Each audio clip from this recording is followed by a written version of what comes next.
SSLC exam result ಮೊಬೈಲ್‌ನಲ್ಲೇ ಹೇಗ್ ನೋಡೋದನ್ನ ನಾನು ನಿಮಗೆ ತಿಳಿಸ್ಕೊಡ್ತೀನಿ. ಅದಕ್ಕೂ ಮುಂಚೆ ನಮ್ಮ ಚಾನೆಲ್‌ನ ಫಾಲೋ ಮಾಡಿಲ್ಲ ಅಂದ್ರೆ ಈ ಕೂಡಲೇ ಮಾಡಿ.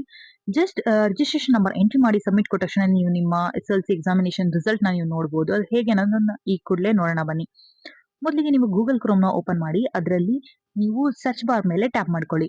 ಸೊ ಒನ್ಸ್ ಸರ್ಚ್ ಅಲ್ಲಿ ಕ್ಲಿಕ್ ಮಾಡಿದ ತಕ್ಷಣನೇ ಅಲ್ಲಿ ಕಾರ್ ರಿಸಲ್ಟ್ಸ್ ಡಾಟ್ NIC ಅಂತ ಟೈಪ್ ಮಾಡ್ಕೋಬೇಕಾಗುತ್ತೆ. ಸ್ಪೆಲ್ಲಿಂಗ್ಸ್‌ನ ನೀವು ಕರೆಕ್ಟಾಗಿ ಚೆಕ್ ಮಾಡ್ಕೊಳ್ಳಿ. KARRESULTS ಡಾಟ್ NIC ಅಂತ ಟೈಪ್ ಮಾಡ್ಕೊಳ್ಳಿ. ಸೊ ಇಲ್ಲಿ ಏನ್ ತೋರಿಸ್ತಾ ಇದೀವಿ ಅದೇ ತರ ಟೈಪ್ ಮಾಡ್ಕೋಬೇಕಾಗುತ್ತೆ.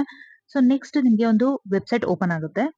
ಕರ್ನಾಟಕ ಎಕ್ಸಾಮಿನೇಷನ್ ರಿಸಲ್ಟ್ 2025 ಅಂತ ಅದರಲ್ಲಿ SSLC ಮೇಲೆ ಟ್ಯಾಪ್ ಮಾಡ್ಕೊಳ್ಳಿ. SSLC ರಿಸಲ್ಟ್ ಅಂತ ಇದೆಯಲ್ಲ ಅದ್ರ ಮೇಲೆ ಟ್ಯಾಪ್ ಮಾಡ್ಕೊಂಡು ನೀವು ರಿಜಿಸ್ಟ್ರೇಷನ್ ನಂಬರ್‌ನ ಎಂಟ್ರಿ ಮಾಡ್ಬೇಕಾಗುತ್ತೆ.